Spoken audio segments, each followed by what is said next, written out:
ہمیں لوگ اشتعال ہی بڑا دلاتے ہیں۔ میرے رسول کریم صلی اللہ علیہ وسلم کا کمال یہ ہے کہ رسول پاک کو کبھی اشتعال نہیں آیا، اور بھائی حضور کو کبھی اشتعال بول کے بتائیے، اشتعال چھوڑ دو، ہم محتاج ہیں نبی پاک کے، ہم نے جو سیکھنا ہے اپنے نبی سے سیکھنا ہے۔ وہ اگر زندگی میں آپ نے اشتعال چھوڑ دیا، بہت سارے لوگ دانا پھینکنے آتے ہیں، وہ پھینک کے چلے جاتے ہیں، ہم پیچھے سے لڑتے رہتے ہیں۔ اگر آپ اشتعال چھوڑ جائیں، دیکھو حضور کے میلاد پر میں نے کیا بات چھیڑی ہے، بڑی ضروری سمجھی ہے تو چھیڑی ہے۔ نبی پاک کو نا اپنے دادا سے بڑا پیار ہے، بڑا، دادا سے، والد سے تو ہوتا ہی ہے، ماں سے تو ہوتا ہی، حضور کو اپنے دادا سے۔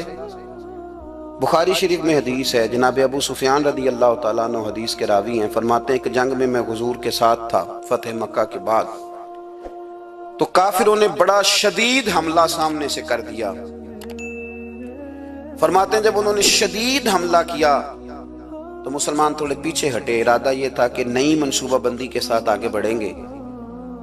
کہتے میں نے نبی پاک صلی اللہ علیہ وسلم کے گھوڑے کی لگام تھامی ہوئی تھی، صحابہ پیچھے ہٹے پر حضور نہیں پیچھے ہٹے، اور آگے بڑھے تو میں نے کہا یا رسول اللہ سب لوگ پیچھے ہٹ رہے ہیں، ذرا پیچھے ہٹ کے نئی حکمت عملی، نئی تازگی کے ساتھ وار کریں گے تاکہ مقابلہ کر سکے، تو جنگ کا موقع ہے، جنگ کا وقت ہے۔ اور حضور وہاں نعرہ کیا لگاتے ہیں، فرمایا پیچھے نہیں ہٹنا، کیوں؟ انا النبی لا کاذب، انا ابن عبد المطلب لا کاذب، فرمایا پیچھے نہیں ہٹنا ہے۔ ایک تو اس لیے نہیں ہٹنا کہ میں نبی ہوں اور یہ بھی سچ ہے، اور اس لیے بھی پیچھے نہیں ہٹنا کہ میں کوئی معمولی آدمی نہیں، میں عبد المطلب کا پوتا ہوں۔ اب پیچھے ہٹنا، کتنی دلچسپی ہے اپنے دادا کے ساتھ، کتنا پیار ہے۔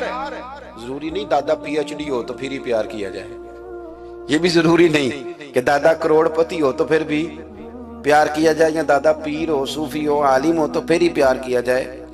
ماں باپ تو ماں باپ ہی ہوتے ہیں، ماں باپ تو ماں باپ ہوتے ہیں۔ مجھ سے کوئی کہے میں اپنی اماں پہ 6 جلدوں میں کتاب لکھ سکتا ہوں، میں ذمہ داری سے کہہ رہا ہوں، وضو کے ساتھ بیٹھا ہوں، اگر کبھی اللہ مجھے موقع دے تو میں کئی جلدوں میں اپنے والد پر کتاب لکھ سکتا ہوں۔ یہ ضروری تو نہیں کہ ماں باپ پڑھے لکھے ہوں تو پھر ہی ان پہ لکھا جا سکتا ہے۔ ماں اگر اپلے بھی تھاپتی ہو نا، اسے الف با تا سا نہ بھی دیکھ کے پڑھنا آتا ہو تو بیٹے سے پیار کتنا کرنا ہے یہ اسے آتا ہوتا ہے، یہ اللہ اسے دیکھ کے بھیجتا ہے، اس کے لیے کسی پی ایچ ڈی کی ضرورت یہ اسے پتا ہوتا ہے، یہ اللہ تعالیٰ اس کے سینے میں پہلے اتارتا ہے۔ نبی پاک صلی اللہ علیہ وسلم کو بڑا پیار ہے، آنا ابن عبد المطلب، اور میں کوئی معمولی آدمی نہیں، میں عبد المطلب کا پوتا ہوں۔ یہ جنگوں میں حضور اعلان کرتے۔ اب دوسری کتاب دیکھی الوفا شریف میں اور شفا شریف میں حدیث ہے، حضرت عمر فاروق راوی ہیں، فرماتے میں کھڑا تھا، یہودیوں کا ایک بہت بڑا عالم ہے، زید بن دسنا اس کا نام ہے، حضرت بلال حبشی رضی اللہ تعالیٰ عنہ فرماتے ہیں کہ جب کہیں ضرورت پڑتی تھی تو ہم لوگوں سے قرضہ لیتے تھے۔ وہ ایک دن مجھے کہنے لگا مجھ سے قرضہ لے لیا کرو، میرے پاس پیسے پڑے ہوتے ہیں۔ میں نے اس سے قرضہ لے لیا نبی پاک صلی اللہ علیہ وسلم کے مہمانوں کے لیے، کیونکہ میری ذمہ داری تھی مہمانوں کی دیکھ بھال۔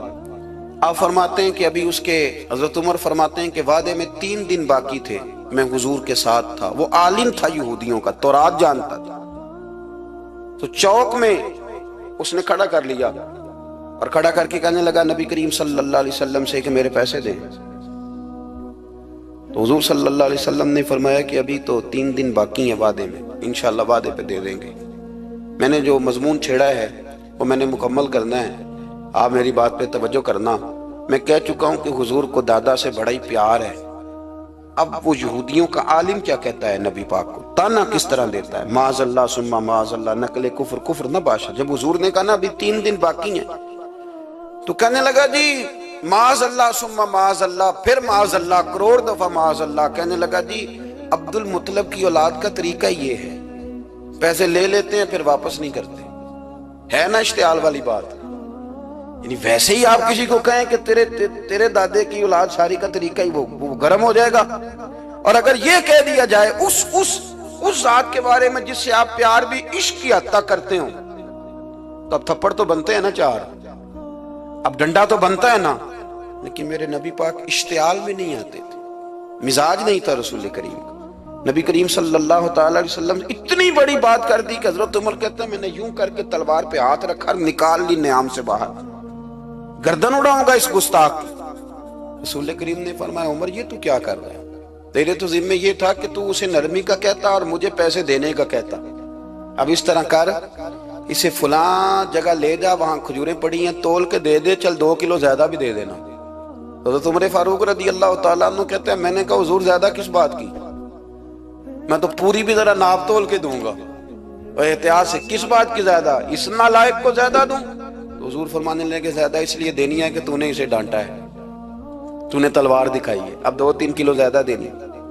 حضرت عمر کہتے ہیں میں لے گیا، میں نے 2-3 کلو کھجوریں زیادہ دی، پر وہ میرے اندر جو اس کے بارے میں کوفت تھی وہ جاتی نہیں تھی، میرا دل کرتا تھا کاٹ ڈالوں اسے، اور جب میں نے دے لی نا تو میرے قریب آیا، میرے گھٹنے پہ ہاتھ رکھا۔ آنسو بڑے قیمتی ہوتے ہیں، ایک کبھی نکلتے ہیں، کہتے ہیں جب میرے گھٹنے پہ اس نے ہاتھ رکھا تو وہ یہودیوں کا عالم رو پڑا، کہنے لگا عمر تیرا کیا خیال ہے کہ میں بلا وجہ یہ میں نے بات کر دی؟ کہا نہیں، تو روتا کیوں ہے؟ پہلے بے ادبی کرتا ہے اب روتا ہے؟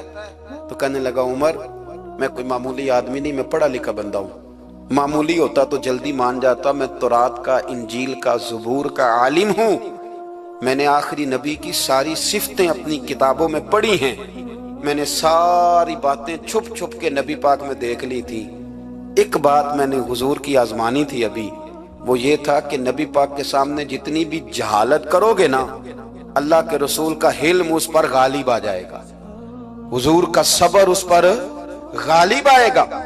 میں نے نا آج وہ آزمانا تھا، اور میں نے نا سازش کر کے بلال کو پیسے دیے تھے، اور میں نے سازش کر کے 3 دن پہلے مانگے تھے، پر عمر تجھے مبارک ہو، میں نے تو آزما کے مانا ہے، تو بغیر آزمائے محمد عربی کا غلام بن گیا ہے، اب لے جا، مجھے معافی بھی دلا، اور نبی پاک صلی اللہ علیہ وسلم کی غلامی بھی میرے لیے، اس سند پہ بھی تو میرے ساتھ شامل ہو۔ زندگی میں اشتعال نہ اپنے آپ کو آنے دے۔ لوگ دنیا میں باتیں کرنے آئے ہیں، اور باتیں کرنے والے رہ جایا کرتے ہیں، باتیں کرنے والے، میری بات کی سمجھ آ رہی ہے، اور کام کرنے والے وہ کر جاتے ہیں۔ اگر آپ باتوں پہ آپ وقت گزاریں گے تو رہ گئے۔ اشتعال، وکیلوں کو بھی یہاں اشتعال آتا ہے، یہاں ڈاکٹروں کو بھی اشتعال آتا ہے، یہاں فلانے کو بھی اشتعال آتا ہے، یہاں بھئی آپ کس چکر میں پڑ گئے؟ اگر آپ کو اشتعال ہی آنا ہے، آپ دیکھیں نا اہل طائف نے نبی پاک کے ساتھ کیا کیا، تاریخ میں نا کچھ الفاظ ایسے ہیں جو پڑھے نہیں جاتے، جب انہوں نے کہا کہ معاذ اللہ آپ نبی ہیں جو دروازہ دروازہ گھوم رہے ہیں، آپ نبی ہیں جن کے ساتھ لشکر ہی کوئی نہیں، پیسے ہی کوئی نہیں، آپ ہیں، اتنے سخت جملے، پتھر بھی مارے۔ اشتعال تو 1.5 منٹ میں آ جاتا ہے بندے کو، اور ہمارے ہاں تو رہ بھی صرف اشتعال ہی ہے، صرف اشتعال ہی ہے، جس کو دیکھو اسے اشتعال ہے، ادھر بھی لڑائی، ادھر بھی دنگا، ادھر بھی فساد۔ بھئی آپ چھوڑیں۔ رسول کریم علیہ السلام کو حضرت زید بن حارثہ نے کہا حضور دعا کریں گے تباہ ہو جائیں، نبی پاک نے فرمایا لفظ حدیث کے، فرمایا لم ابعث لعانا، فرمایا میں کو تانے دینے والا بن کے آیا ہوں، میں وہ ہوں جو تانا زنی کروں گا، بد دعا دوں گا انہیں۔ فرمایا انما بعثت ہادیا و رحمہ، فرمایا میں تو رحمت بن کے آیا ہوں اور لوگوں کو ہدایت کا راستہ دکھانے کے لیے آیا ہوں۔ زندگی میں کبھی بھی اشتعال۔ ایک بات اور کرنی ہے آپ سے، اس پر بھی آپ نے خاص توجہ کرنی ہے، جو ہمارے لیے سرکار کی محتاجی میں سے خیرات ہم نے لینی ہے، وہ یہ ہے کہ نبی پاک صلی اللہ علیہ وسلم کو نا قرآن مجید نے حریص کہا۔ اللہ اکبر، یہاں شاید آپ مجھے کہہ دیں تو میں ناراض ہو جاؤں، لیکن قرآن نے کہا حریص علیکم بالمؤمنین رؤوف الرحیم۔ اللہ کرے کہ ہم قرآن کے الفاظ پر غور کریں۔ حریص علیکم، اے میرے محبوب کے غلاموں، نبی پاک صلی اللہ علیہ وسلم نا تم پر حریص ہیں، یعنی تمہاری بھلائی چاہنے میں جلدی کرتے، تمہاری بھلائی چاہنے میں۔ یہ ایسے الفاظ ہیں کہ اس سے بڑھ کر میں ان کا معنی نہیں کر سکتا، اگرچہ علماء تفسیر نے حریص علیکم کے کئی معنی بیان فرمایا محبوب کو جلدی ہے۔ بیٹا بھی اماں سے کہتا ہے اماں آہستہ آہستہ ہی میری ترقی ہوگی نا، اب مرید بھی پیر صاحب سے کہتا ہے حضرت صاحب ہوں میں شروع کرتے لئیے سویرے اٹھتے پہنا تے اے میں ہولی ہولی کر کے داڑھی، مجھے تو خیر بہت سارے کہتے ہیں، اس لیے ایک میرے سنگی ہیں اللہ تعالیٰ انہیں جزائے خیر دے، وہ جنوبی پنجاب سے ہیں تو وہ سرائکی ہیں۔ اب ہمیں اللہ نے یہ اعزاز دیا ہوتا ہے کہ ہمارے پاس ہر زبان کا بندہ ہوتا ہے، اس لیے کئی دفعہ اپنی زبان بھی گڈ مڈ ہو جاتی ہے کیونکہ سب سے بات کرنی ہوتی ہے نا جی۔ تو مجھے کہنے لگے ایک دن فون کر کے پیر صاحب مبارک ہو گئے، میں نے کہا جی خیر مبارک، کیا ہوا؟ کہنے میں ان چھوٹی چھوٹی داڑھی رکھ لئی اللہ دے فضل نہ۔ میں کہا چلو میں تیری مبارک قبول کرتی تو مہربانی کری انہوں کھاد شاد باندھا رہی تاکہ تھوڑی بڑی بھی ہو ہی جائے کہ مبارک ہوئے۔ میں چھوٹی چھوٹی، میں کہا چلو اللہ کریم خیر کرے گا بڑی بھی ہو جائے، حالانکہ داڑھی کا کوئی وزن ہی نہیں ہوتا، کیا ہوتا ہے نہ چھوٹی کا نہ بڑی کا، اللہ سمجھنے کی توفیق عطا فرمائے۔ باہر کیا جو بات عرض کرنی ہے اس کی طرف آتا ہوں آپ حضرات سے۔ حریص علیکم، بھئی ہر بندہ کہتا ہے میں آہستہ آہستہ چلوں گا، لیکن نبی پاک صلی اللہ تعالیٰ علیہ وسلم نے شوق رکھتے میری امت کو جلدی سے خیر ملے، جلدی سے۔ آپ دیکھیں نا، ہم نے نا اصل میں سنی تقریریں، سنانے والوں نے سنا دیں، بس وہ ٹھیک ہے ایک نظام ہے، لیکن کبھی کبھی نا ہم الجھ جاتے ہیں، اڑ جاتے ہیں کہ یار ایسے بھی ہوتا ہے۔ نبی پاک جلدی کرتے ہیں اپنی امت کو خیر دینے میں، جلدی۔ حضرت ابو ہریرہ نے حافظہ مانگا تو فٹافٹ دیا حضور۔ حضرت جابر ابن عبداللہ نے کہا حضور گھر میں غربت ہے تو فرمایا یہ کلو لے جا، کھول کے نہ دیکھنا کھجورے، کھاتا رہنا ختم کوئی نہیں ہوں گے۔ جس نے جو مانگا نا، جو ذرا جلدی کر کے، مرنا ہے پھر قبر میں جانا ہے، پھر قیامت تک قبر میں لیٹنا ہے، پھر قبر سے اٹھنا ہے، وَإِذَا الْقُبُورُ بُعْثِرَتْ عَلِمَتْ نَفْسٌ مَا قَدَّمَتْ وَأَخَّرَتْ، پھر وہاں سے اٹھ کے حساب دینا ہے، حساب کے بعد جنت دوزخ کا فیصلہ ہونا ہے۔ اور میرے نبی پاک صلی اللہ علیہ وسلم کو بڑا شوق ہے امت جلدی جلدی جنت میں جائے، لہذا فرمایا ابو بکر تو بھی جنتی ہے۔ حضور وہ قبر، وہ اٹھنا، وہ حساب کتاب، فرمایا میں جانوں اللہ جانے۔ عمر تو بھی جنتی ہے، عثمان بھی جنتی ہے، علی بھی جنتی ہے، طلحہ بھی جنتی ہے، زبیر بن عوام بھی جنتی ہے، طلحہ بن عبید اللہ بھی جنتی۔ 10 بندوں کو نہ کھڑے کھڑے جنت۔ امام حسن اور حسین پیچھے کھیل رہے تھے تو پوچھ لیا کسی نے حضور یہ 10 تو جنتی ہیں، تو فرمایا جو پیچھے ہیں، تو کہا سید الشباب اہل الجنہ، یہ جنتی ہیں اور یہ جنتیوں کے سردار ہیں۔ آپ ذرا پلٹ کے دیکھ لیں کس طرح حضور نے، اور یہ اس شوق کو آپ سمجھیں، ہمیں تو شوق ہی کوئی نہیں، اب یقین کریں نہیں شوق، زیادہ سے زیادہ شوق ہوگا تو اپنے بیٹے کے حق میں ہوگا کہ جلدی جوان ہو جائے، اور اس میں بھی ہماری ڈبل لالچ ہوتا ہے کہ بچہ جوان ہو جائے اور میں کبھی بوڑھا بھی نہ ہوں، یہ بھی جوان ہو جائے اور میں بھی جوان ہی رہوں۔ بھئی یہ تو نہیں نہ ہو سکتا، اگر وہ جوان ہوگا تو پھر آپ کو بوڑھا ہونا پڑے گا، لیکن ہمارا ڈبل لالچ ہے، یہ بھی جوان ہو جائے اور میں بھی جوان ہی رہوں، یہ ہو سکتا؟ نبی پاک صلی اللہ علیہ وسلم نے فرمایا، آپ ذرا غور کریں، فرمایا وہ پیر رومہ ہے جو خرید کے دے دے گا میں اسے جنت کی بشارت دیتا ہوں۔ فرمایا جو مسجد بنائے گا میں گارنٹی دیتا ہوں اپنے لیے جنت میں مکان بنا لے گا۔ میرے رسول کریم علیہ السلام جنت کو آسان کرتے چلے گئے، فرمایا 2 چیزوں کی ضمانت دے دے، زبان اور شرمگاہ کا غلط استعمال نہ کرنا، میں تجھے گارنٹی دیتا ہوں کہ رب تجھے بغیر حساب کتاب جنت عطا کر دے گا۔ جلدی کے ساتھ حضور نے یہ شوق پیدا کیا۔ ہمارے ہاں نا ہر معاملے میں تیزی ہے، امیر راتوں رات ہونا ہے، حسین راتوں رات ہونا ہے، اور بادشاہ بھی نیک ذرا آہستہ آہستہ ہو کے کرنا ہے، آہستہ آہستہ آہستہ آہستہ۔ اور تو ہر ویلے مسیطے بہ رہنا ہے تے اور کتے بھئی ہے جی؟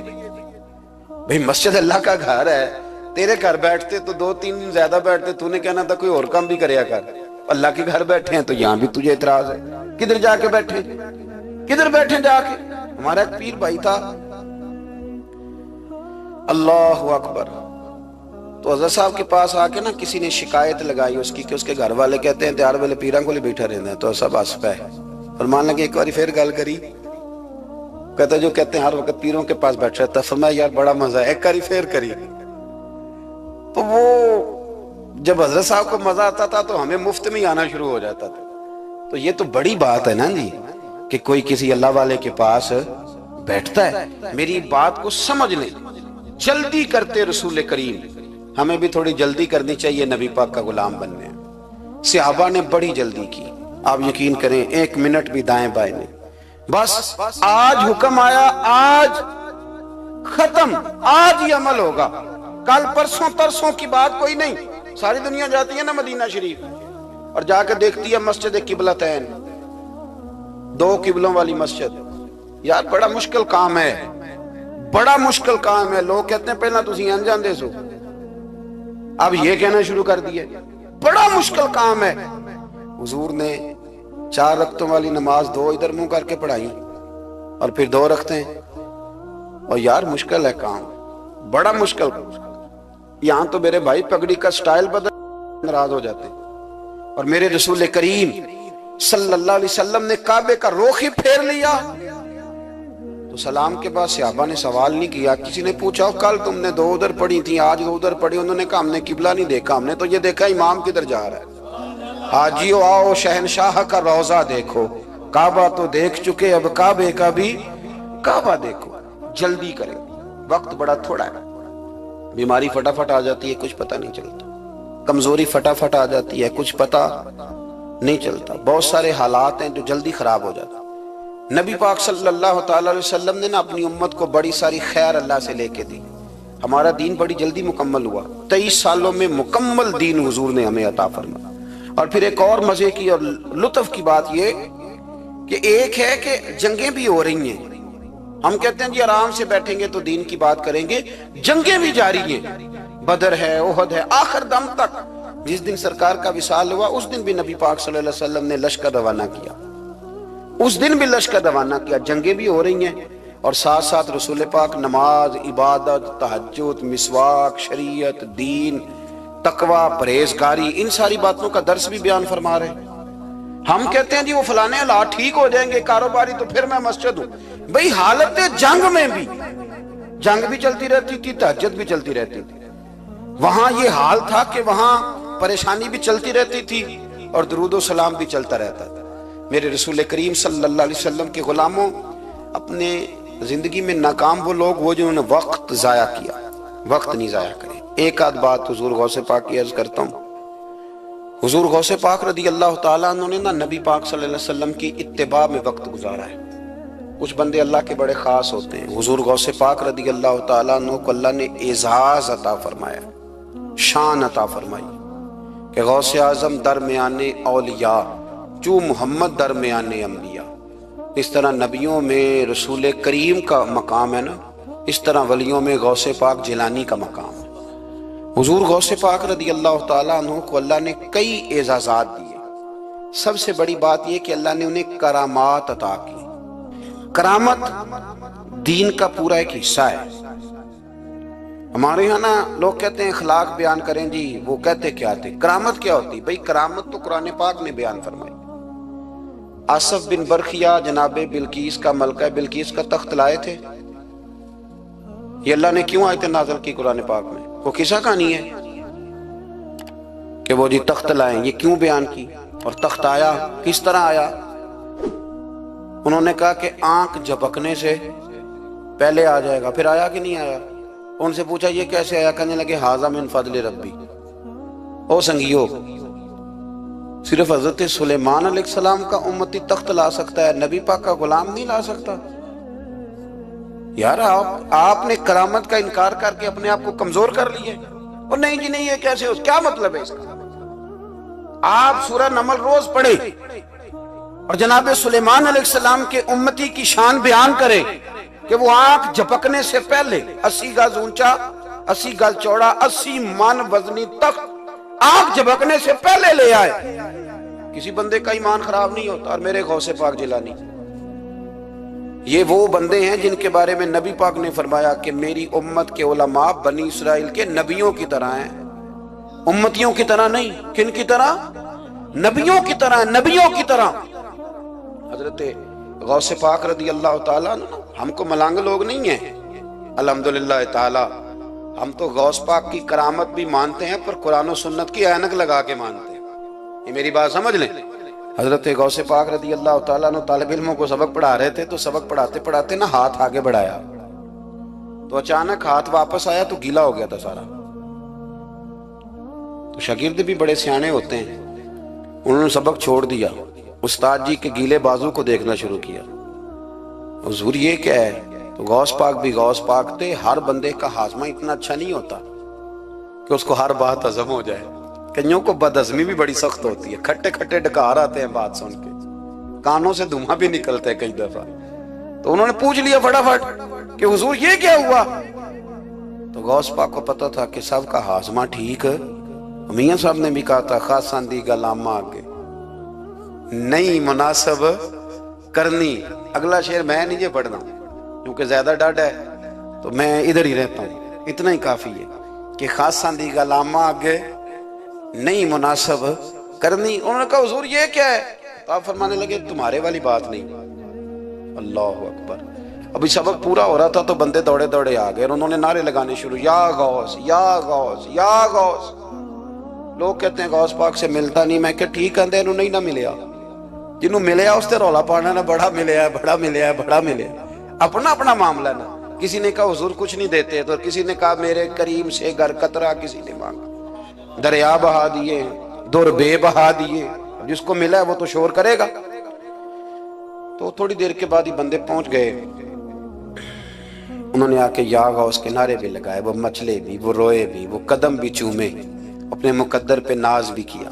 شکر ہے اللہ کا، اللہ نے ہمیں آپ کا غلام بنایا، شکر ہے۔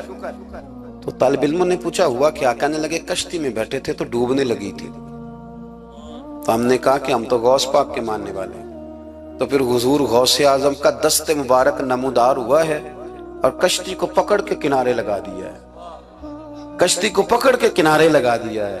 ایک قریب کہنے لگا یہ کیسے ہو سکتا ہے؟ تو دوسرا اس کی کمر پہ تھپکے دے کے کہنے لگا ویسے ہی ہو سکتا ہے جیسے آصف بن برقیہ کے ساتھ ہوا، بالکل ویسے ہی ہو سکتا ہے۔ سیدنا غوث اعظم کی کرامات اتنی متواتر کے ساتھ ہیں کہ ملا علی قاری فرماتے اتنی تو کرامتیں سنی نہیں جتنی غوث پاک کو اللہ نے عطا فرمائی۔ رب کریم نے انہیں درجہ دیا، وقار دیا، ان کی دعاؤں کو قبولیت دی، اللہ نے انہیں اعزاز کے ساتھ نوازا، اللہ نے ان پر فضل فرمایا۔ ایک تاجر تھا تو ملک شام جاتا تھا اکثر تجارت کرنے کے لیے، مال کما کے لاتا، غریبوں کی بھی مدد کرتا، مدارس کی، مساجد کی، سب جگہ جہاں دین کی ضرورت ہوتی پہنچتا۔ ایک بغداد میں اور درویش بھی گزرے جن کا نام شیخ حماد ہے، وہ بھی بڑے درویش تھے۔ وہ تاجر شیخ حماد کے پاس گیا، کہنے لگا میرے لیے دعا کر دے، میں جا رہا ہوں سفر کے لیے۔ تو انہوں نے کہا میں صبح بتاؤں گا۔ استخارہ کیا، صبح کہنے لگے نہ جانا، تیرا مال بھی لٹ جائے گا اور تو قتل بھی ہو جائے گا۔ وہ بڑا پریشان ہوا، حضور غوث پاک کے پاس گیا، کہنے لگا حضور وہاں بھی میں نے کہلا بھیج دیا ہے، سامان میرا پڑا ہے، جاؤں گا نہیں، پیمنٹ نہیں کروں گا، ملے گا نہیں تو خسارہ ہو جائے گا، مہربانی فرمائے۔ غوث پاک نے مراقبہ کیا، فرمایا تو جا اللہ خیر کرے گا، تو جا اللہ خیر کرے گا۔ مرید کا عمل کے یقین، پیر کا عمل کے یقین، چلے آپ فیصلہ کر لیں تو میں آگے بڑھتا ہوں۔